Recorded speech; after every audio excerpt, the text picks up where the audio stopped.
Life's not easy.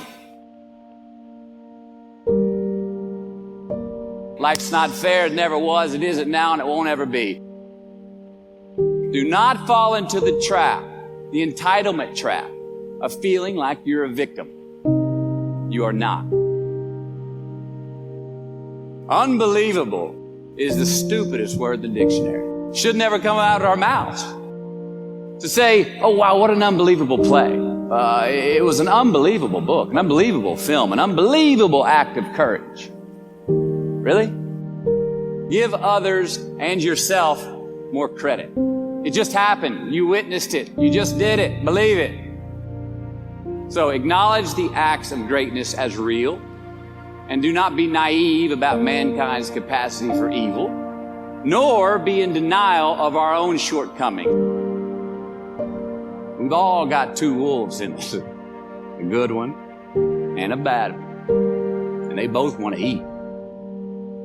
Best I can tell, we just got to feed that good one a little more than the other one. Happiness is an emotional response to an outcome.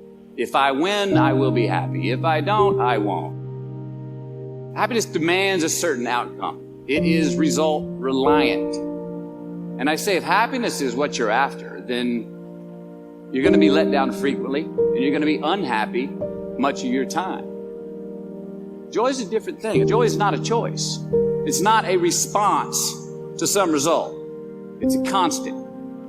Joy is the feeling that we have from doing what we are fashioned to do, no matter the outcome. See, joy is always in process. It's under construction. It is in constant approach, alive and well in the doing of what we're fashioned to do and enjoying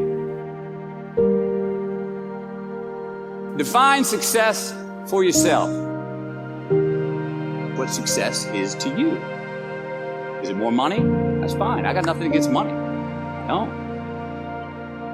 Maybe it's a healthy family. Maybe it's a happy marriage. Maybe it's to help others, to be famous, to be spiritually sound, to leave the world a little bit better place than you found it. Continue to ask yourself that question. Prioritize who you are, who you want to be, and don't spend time with anything that antagonizes your character. Process of elimination is the first step to our identity. It is just as important where we are not as it is where we are. Look, the first step that leads to our identity in life is usually not, I know who I am. That's not the first step. The first step's usually, I know who I am not. Process of elimination. Defining ourselves by what we are not is the first step that leads us to really knowing who we are.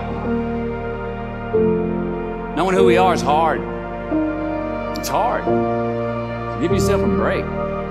Eliminate who you are not first, and you're going to find yourself where you need to be.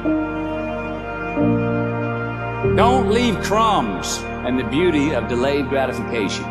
Or the crumbs I'm talking about are the choices that we make that make us have to look over our shoulder in the future. They come in the form of regret, guilt, and remorse. You leave crumbs today, they will cause you more stress tomorrow, and they disallow you from creating a customized future in which you do not have to look over your shoulder. Let's create more outcomes that pay us back, fill us up, keep your fire lit, turn you on for the most amount of time in your future. And this is the beauty of delayed gratification. Do yourself a favor. Make the choices, the purchases today that pay you back tomorrow. Customize your future. Don't leave crumbs. Dissect your successes in the reciprocity of gratitude. We so often focus on failure, don't we? We study failure. We obsess with failure. We dissect failure and our failures. And the easiest way to dissect success is through gratitude.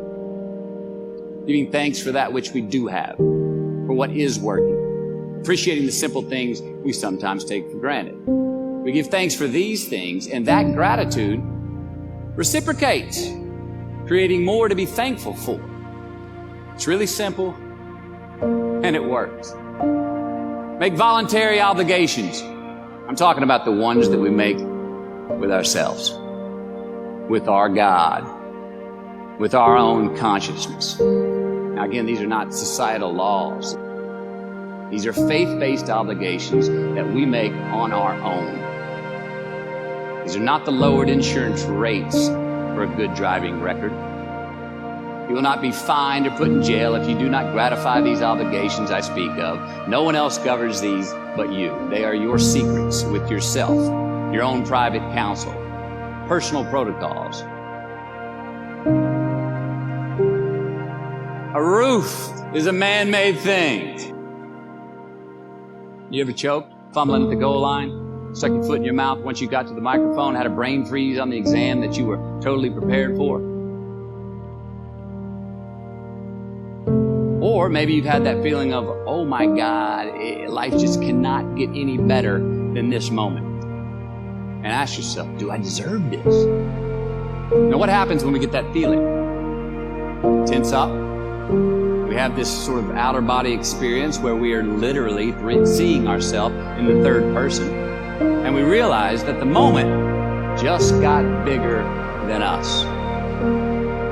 And it's because we have created a fictitious ceiling, a roof, to our expectations of ourselves. A limit where we think it's all too good to be true. But it's not. We shouldn't create these restrictions on ourselves. If we stay in process, all right, within ourselves, in the joy of the doing, we will never choke at the finish line. Why? Because we aren't thinking of the finish line. Because we're not looking at the clock. No, we're in process. The approach is the destination, and we are never finished.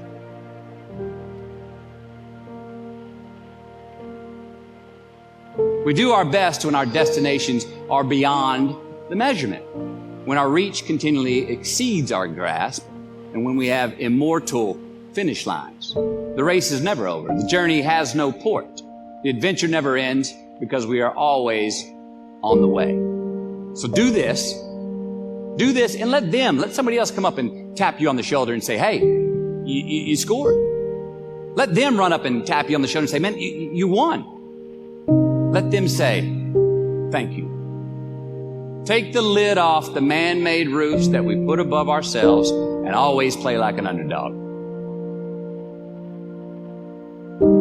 Turn the page. We're going to make mistakes. You got to own them. Then you got to make amends. And then you got to move on. Guilt and regret kills many a man before their time. So turn the page. Get off the ride. You are the author of the book of your life. Turn that page. Give your obstacles credit. Instead of denying those fears, declare them. Say the fear out loud. Admit it. Give them the credit they deserve. So give your obstacles credit, and you will, 1, find the courage to overcome them, or you will, 2, see more clearly that they're not really worth prevailing over. So be brave, have courage, and when you do, you get stronger, you get more aware, you get more respectful of yourself and that which you fear. How do we know when we cross the truth? Well, I think the truth's all around us all the time. I mean, I think the answer, it's always right there, I think it's all around us. We just don't always see it. We don't always grasp it, hear it, access it. Usually because we're not in the right place to do so. Let's admit it, we live in an extremely noisy world. So we have to consciously put ourselves in places to receive that clarity. Schedule that time. If we do that, if we hear it, if we put ourselves in a place to hear it, and we do, then the second part comes, which is to personalize it. Ask yourself how it works for you, how it applies to you personally, why you need it in your life specifically. And if you do that, then comes the third part. Have the patience to internalize it and get it from our intellectual head thinking about it and into our bones and our soul and our instinct. We've got to have the courage to act on it, to actually take it into our daily lives and practice it, to make it an active part of who we are and live it. All right, if we do that, then we have what I believe is heaven right here on earth. And that's the place where what we want is also just what we need. Think about it. I know that's where I want to live. Let's make it a place where we break a sweat, where we believe, where we enjoy the process of succeeding in the places and ways that we are fashioned to, where we don't have to look over our shoulder because we're too busy doing what we're good at.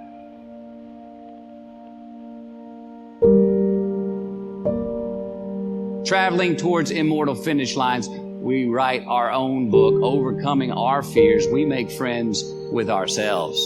And that is the place that I'm talking about.